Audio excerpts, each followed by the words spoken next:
इथे ships MIDC मध्ये एक कंपनी आहे. गोल्डस्टे एम्प्लॉइज का एक कॉमन इंश्योरेंस निकालने के लिए एक वो चेतन देसाई जो इंश्योरेंस एजेंट है वो अप्रोच हुआ और सारे लोग का एक साथ नया पॉलिसी निकालने के लिए उसने उन लोग को प्रपोजल दिया। बाद में उसने क्या किया, ये सारे लोगों का लिस्ट ले लिया एम्प्लॉइज का और इंश्योरेंस कंपनी के पास में उन लोग का LIC निकलवा लिया। लेकिन ये करते टाइम उसने सारे लोग का ओरिजिनल नाम और बाकी उनके सारे सिग्नेचर्स, एड्रेस वेड्रेस ये वो सब गलत लिखवा के पॉलिसी निकलवा लिया। और वो पॉलिसी निकलने के लिए जो भी उसका जो अमाउंट था वो कंपनी से लेके उसने LIC में जमा किया था, वो 5 करोड़ प्लस था। और उसके अगेंस्ट में इसको 1 करोड़ 60 लाख रुपए का कमीशन मिलने वाला था। लेकिन वो सारे लोग की पॉलिसी क्लियर नहीं होने के कारण सिर्फ 89 लाख का उसको कमीशन अभी तक मिला था और बाकी का मिलने वाला था।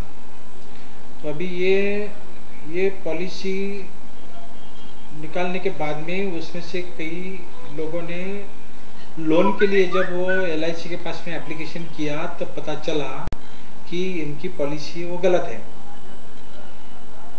तभी ये जो कंपनी के डायरेक्टर्स हैं इन्होंने DB मार्ग पुलिस स्टेशन में वो लास्ट ईयर सितंबर में केस दर्ज करवाया था और फिर उसका फर्दर इन्वेस्टिगेशन EOW को दे दिया गया था। अभी इसमें का जो मेन एक्यूज है वो चेतन देसाई, उसको कल EOW ने अरेस्ट किया है और ऑनरेबल कोर्ट के सामने उनको आज पेश किया गया है। उसकी 7 मार्च तक पुलिस कस्टडी दी गई है। अभी वो फाइंड आउट करते हैं कि ये पैसा उसने क्या किया और कहाँ वापरा है। सर पॉलिसी क्या कहकर मतलब किस चीज की पॉलिसी कर रहा था? Life insurance policy.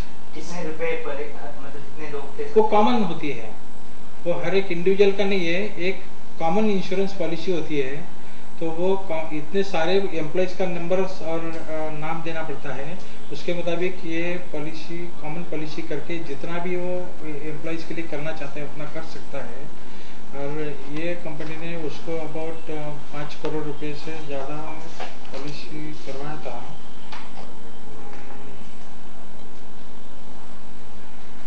Sir total कितने? 5 करोड़ 75 लाख। सर कितने एम्प्लॉइज थे टोटल? एम्प्लॉय 305। सर सर्वसामान्य नागरिक आहे त्यांना तुम्ही काय मराठी हिंदी मध्ये सर इसमें उसने कुछ पॉलिसीज का डेटा गलत दे दिया और कुछ का सही था। तो सर ऐसा उसको वो सही नहीं था। वो जो इनका पहला भी इंश्योरेंस पॉलिसी था और उसके ही थ्रू निकला गया था। जब फर्स्ट टाइम ऐसा पॉलिसी निकालते हैं तो ये इंश्योरेंस एजेंट को 35% मिलता है और 1 साल का उसका जो पीरियड होता है, नेक्स्ट टाइम उसको अगर रिन्यू कराते हैं तो उसको सिर्फ 5% मिलता है। तो ये अभी इनका जो एक कंपनी का जो एम्प्लॉयज है उनका जो पॉलिसी था वो लैप्स हुआ था, इसके लिए इसने वो 35% फ्रेश कमीशन पाने के लिए वो सारे एम्प्लॉयज का नया पॉलिसी निकलवाया। लेकिन वो पॉलिसी निकलवाते टाइम उसने सारा डेटा गलत दे दिया। दोनों सर ये जो तमाम कंपनियां होती है जहाँ पे इसी तरीके से बहुत सारे वर्कर्स काम करते हैं, एम्प्लॉयज होते हैं, तो ऐसे लोगों के लिए आप क्या मैसेज देना चाहेंगे इस केस? नहीं, वो तो सारे जो कंपनियां हैं अपने एम्प्लॉयज के लिए जो कॉमन इंश्योरेंस पॉलिसी निकलवाते हैं, तो जिस एजेंट के थ्रू वो निकलवाते हैं उसका एंटीसीडेंट भी चेक करना चाहिए। प्लस लाइफ जो इंश्योरेंस कंपनियां हैं वो तो गवर्नमेंट अंडरटेकिंग है, तो उनके साथ में कोऑर्डिनेट करके वो सब बराबर हो रहा है कि नहीं हो रहा है उसका वो वेरिफिकेशन करना चाहिए। तो नहीं तो ये ऐसे तो फिर नुकसान पाएंगे हर टाइम।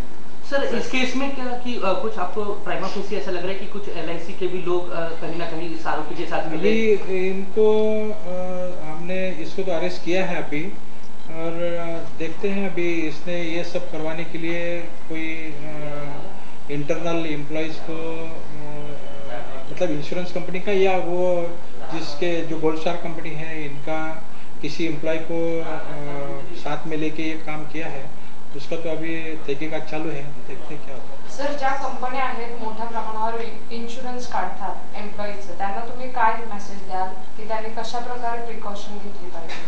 नाही, या ज्या कंपन्यांमध्ये जास्त म्हणजे मोठ्या प्रमाणावरती कामगार आहे, त्या कामगारांचा एक सर्वसाधारण किंवा कॉमन जो इन्शुरन्स पॉलिसी काढली जाते, ती काढताना त्या कंपनीच्या सर्व